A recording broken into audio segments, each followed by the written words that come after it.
pada kesempatan kali ini saya sudah bongkar mesin GL100. Nah, pada pembahasan kali ini atau topik kali ini saya akan coba membahas masalah motor berasap atau ngebul ya. Nah, kira-kira dari mana saja permasalahannya yang menyebabkan motor ini berasap atau ngebul atau oli ya. Oke, silahkan simak terus videonya sampai selesai. Jangan lupa juga yang baru mampir silahkan like, komen, subscribe, dan aktifkan notifikasi loncengnya ya, agar tidak ketinggalan konten-konten selanjutnya. Oke, langsung aja ke pembahasannya.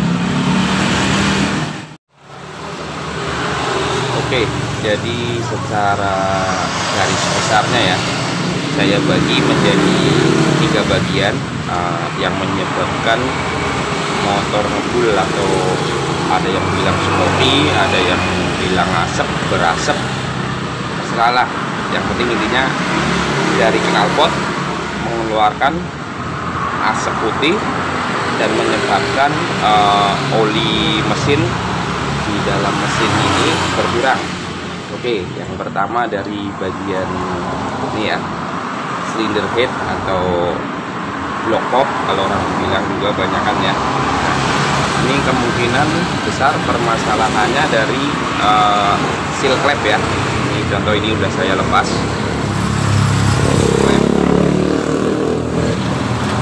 Nah, ini kemungkinan terjadi kerusakan di seal clamp. Nah, ciri-cirinya biasanya kalau seal clamp rusak, motor ngebul di bagian batang klep, di bagian bawah ini dia ada jelaga-jelaga hitam semacam kayak oli ya, oli rembes lewat sisi-sisi antara seal klep dengan batang klepnya ya. Nah, kenapa seal klep bisa rusak?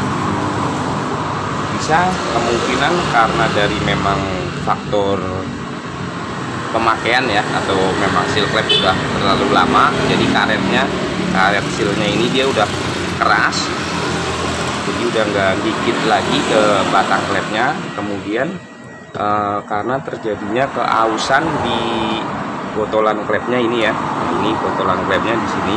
Nah, ini botolan klepnya kalau memang udah aus, si batang klep napaknya di sini dia akan goyang atau spellingnya terlalu banyak. Nah, kalau ini masih bagus nih, ini hanya seal clamp-nya aja yang udah minta ganti.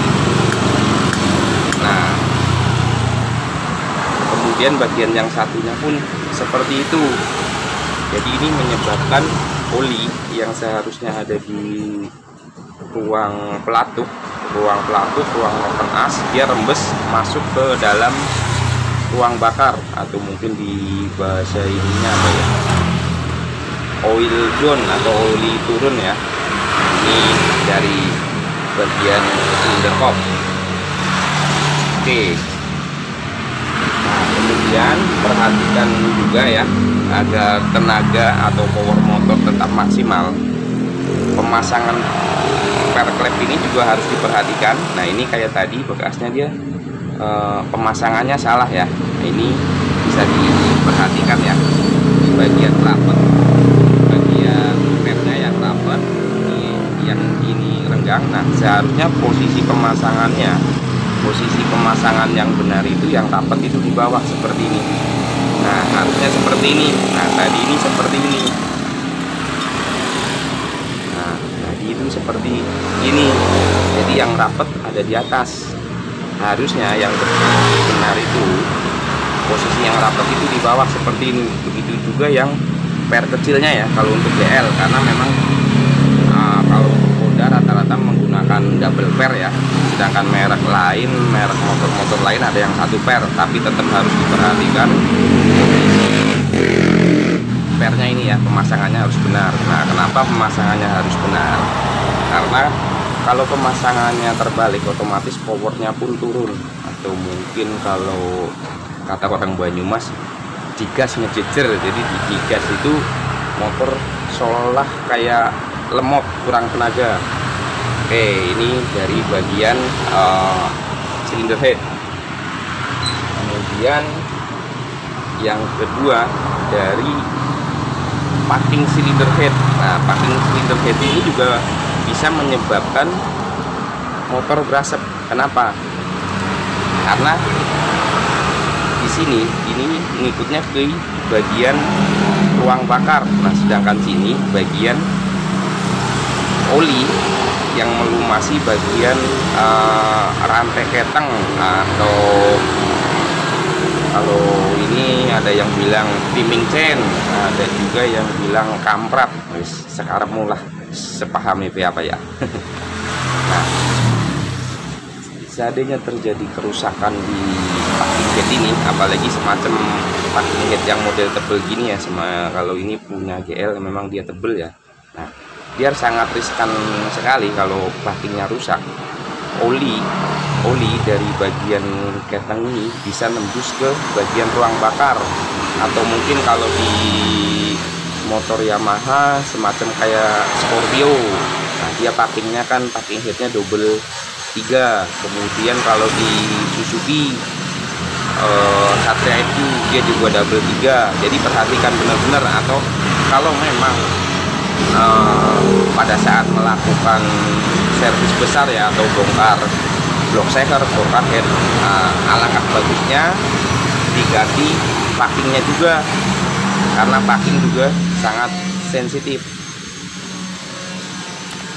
Kemudian juga motor-motor yang menggunakan radiator.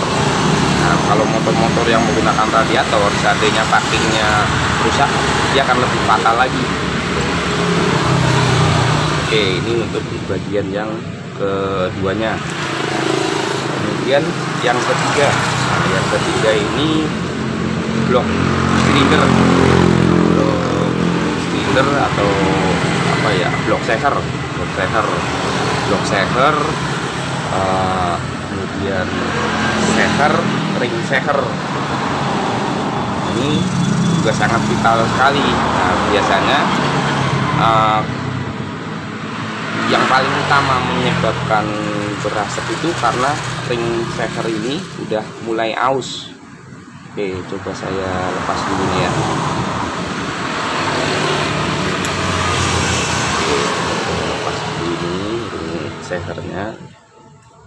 Oke, saya lepas satu aja dulu ya.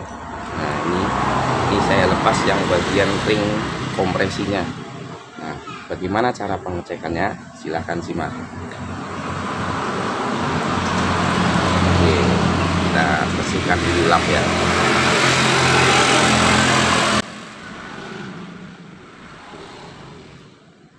Kita masukkan shakernya seperti ini.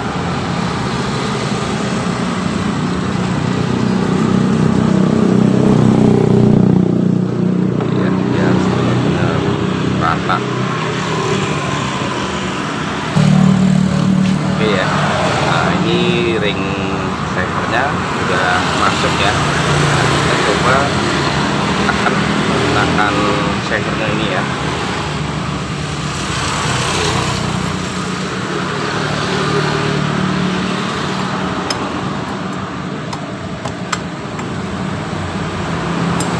Oke ya. Nah ini di wah, kelihatan ya.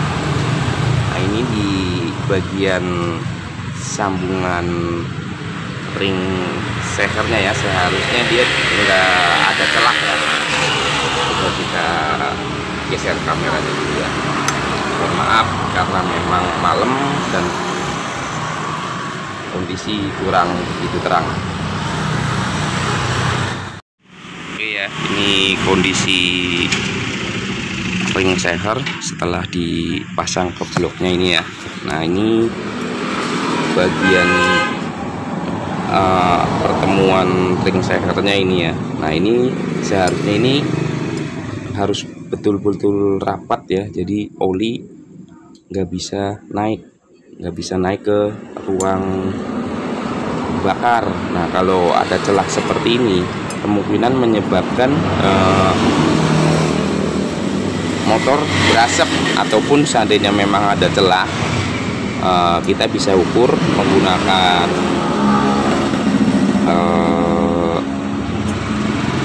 filler kick ya, atau orang bilang cooler. Dia kalau buat motor-motor bensin seperti ini maksimal 0,05 mili. Jadi kalau lebih bagus dia lebih rapat. Ini untuk ring kompresinya, kompresi 1 sama ring kompresi 2 juga seharusnya kondisinya sama ya, nggak boleh renggang. Kemudian untuk ring olinya, ini ring olinya ada 3 ya, yang ini ring tipisnya, kemudian ini ring, kalau orang bilang ring cacingnya. Nah, ini juga harus sama kondisinya kayak ring kompresinya ya. Dia begitu dipasang celahnya rapat. Nah ini udah terlalu renggang, ini udah terlalu renggang ya. Kemudian untuk pengecekan sehernya, ini sehernya memang masih bagus kelihatannya ya, secara fisik masih bagus. Sebenarnya kalau lebih akurat, diameter seher diukur dengan diameter linernya ya, atau diameter dalam bowlingnya. Jadi nanti paling enggak celahnya antara 0,03, atau kalau memang nggak ada alat tinggal masukkan aja sehernya seperti ini. Nah kalau dia masih padat seperti ini berarti seher masih bagus. Nah ini masih padat ya. Nah, biasanya kalau udah parah juga digoyang-goyang ini pasti seher akan bunyi. Oke, kurang lebih seperti itu ya, bagaimana cara pengecekan pengecekan motor ngebul atau ciri-ciri motor ngebul ya. Jadi kurang lebih dari 3 bagian itu ya, silinder head, block seher, packing. Oke, terima kasih sudah mampir di channel Budi Kalong 57. Semoga apa yang saya share bermanfaat buat dulur-dulur semua dimanapun berada. Assalamualaikum warahmatullahi wabarakatuh.